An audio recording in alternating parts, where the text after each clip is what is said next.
Hi all, my name is Maylene Velasquez. I'm a licensed clinical social worker and also a registered play therapist. And I was hoping to put something together to support all of us as we're struggling with clients not being able to make it to session, health concerns, and everything else that this current pandemic is causing, especially for those of us that have small businesses.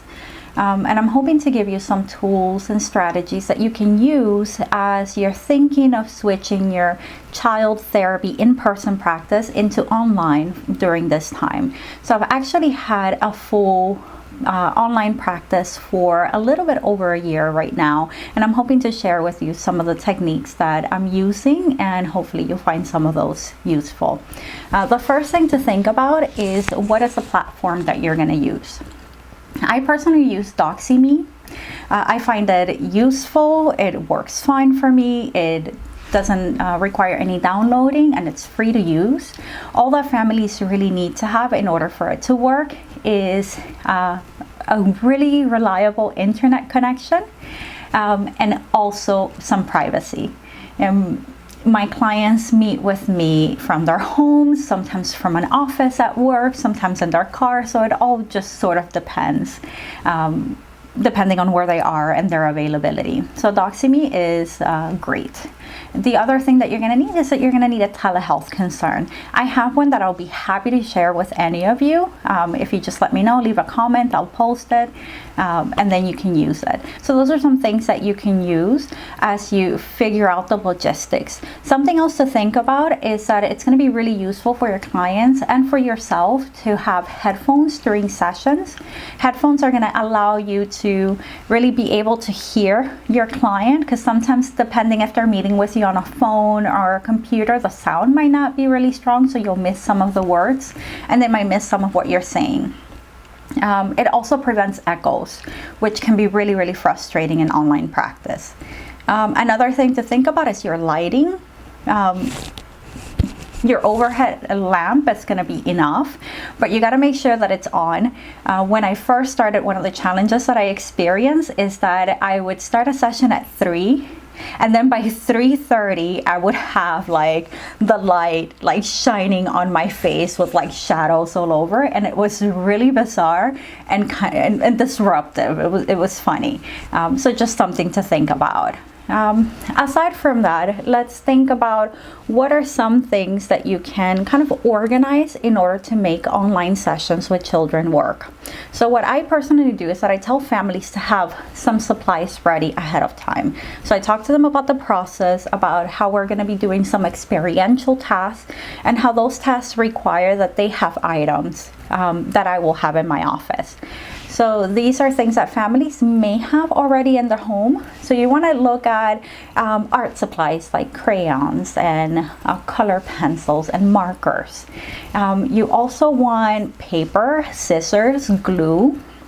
And I like PlayDoh because there's so much that you can do with PlayDoh. So sometimes I'll give family a little bit of a list so that they gather supplies. And for anything that they might not have, I just tell them to get it at the Dollar Tree. For me, it's just very basic to give all families an affordable budget for whatever it is that we're getting. Another option that you have, if you have the time for it and if you have the budget for it, is that you can also create a like a little packet with supplies and send them to families ahead of time. For me, that turns out to be a little bit too much, so I don't do that, but I know that that works well for some other therapists. Aside from that, if I'm going to have an activity that I'm going to be doing, such as what color is my heart, right, where you have the heart shape, or if I'm going to have the gingerbread person activity, and I actually have it here. So if you're going to have something like this, it's kind of useful to email it to parents ahead of time. That way they have it printed out, and when you meet with your kiddo, like, they'll have exactly what they need in order to have the session go well. Another option for an activity that you can utilize is the Squiggle Game. I really like the Squiggle Game because it's interactive. It gets to those parts of the brain that start to tell a story, and it can really be helpful to identify any projective feelings or issues that might be going on with the clients that we're working with. So if you're not sure what the Squiggle Game is, this is based on the work of Dr. Winnicott, and this is like my own version of it. And so the way that it is that you grab a piece of paper and you fold it in half, and then you fold it again and one more time. Okay?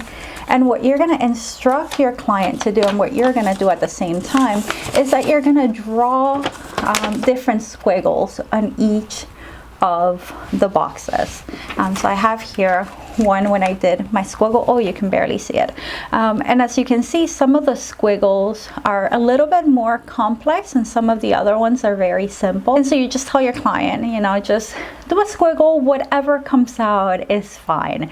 You can make them all the same color, you can change it. I actually started with the color green, but as you can see here, you can barely see that on camera. So I switched to purple, but you can have fun with it.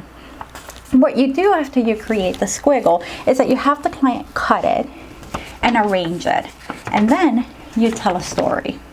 So you tell a story about your squiggle, and the client shares a story with you about their squiggle. And as you're listening to the story, you can take notes and you can ask some follow-up questions.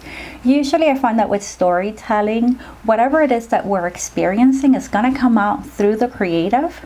So it's a really good opportunity to engage, to have some of that same connection that you would have in session, and bring it virtually. So that's one option for a strategy. Another option for a strategy that I like to use is draw a hero. Now this strategy is actually based on, I have it here. I really like this book. This is Larry Rubin's book, and it's using superheroes in counseling and play therapy. And so drawing a hero, you basically direct your client to think about if they can have any superpower. What kind of superpower would they have? What would they be able to do? What would be their strengths? What would be their weaknesses? Who would be their allies? And who would be the villains? And you can draw it out.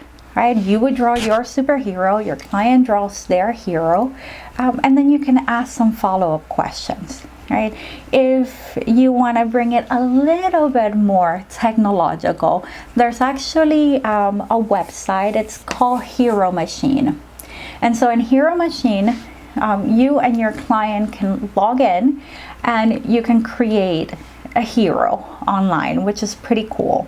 Now, a way to do that using virtual therapy at the same time is that you can share your screen with your client. And then that also means that you would be the one picking the items that your client selects. And that's a really nice interactive way of being able to express whatever your child is experiencing. And to be able to kind of create that separation that's necessary in counseling. So through creating the hero, you get to work out what are some of the things that they're experiencing, what are some of the challenges that are getting in the way of life, and how they can work through some of those challenges. So those are some strategies. With PlayDoh, you can also use whatever you would do in the office with PlayDoh. Right, so whether it is think about a time that you felt angry this week, and using the PlayDoh, show me what that anger felt like. Right? And then now you have an expressive way that your client can physically create a representation of what they're experiencing inside and kind of get it from the inside to the outside. So it's all about being able to use your creativity. Obviously, as you're hearing me speak, a lot of the work that we do online is directive. I have not figured out the kinks to child-directed virtual play therapy, but there's a lot of really cool strategies that you can apply if you use your creativity, and if you're also willing to explore past your comfort zone.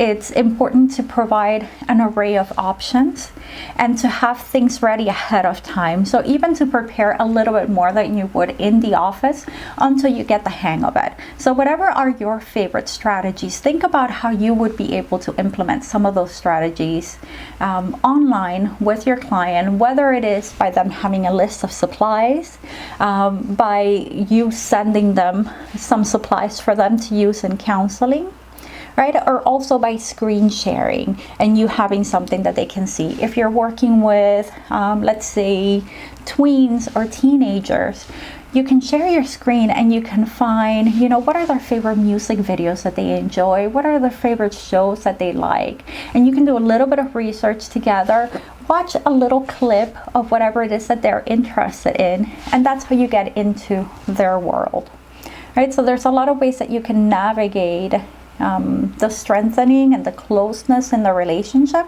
while using virtual means. The other option that you have is that during the time that we're going to be meeting with clients, or that you're going to be meeting with clients online, is that you can explore parent sessions, right? You can help parents identify what is the level of stress that they're experiencing, what are the challenges that are happening as their children are spending more time at home, especially as we think about some school districts being closed and children not being in school and being at home with parents, and some of the stressors that are going to come up. You can talk about behavioral modification strategies, even if you're not meeting with your parents every week and you're meeting with them every other week, to have a plan for continuity of treatment. Continuity is extremely important because one of the things that happens when many of our clients, and even us, we take breaks from something that we're doing, is that we're going to lose momentum. And as that momentum is lost, one of the challenges is losing clients once you're meeting with everybody in the session again. So those are some of my tips and my strategies. I hope that they're useful to you. If you have any questions, or if there's anything else that would be helpful for you to see and hear a little bit more about, especially now, please send me a message and I will be happy to create another video. All right, thank you so much. Bye-bye.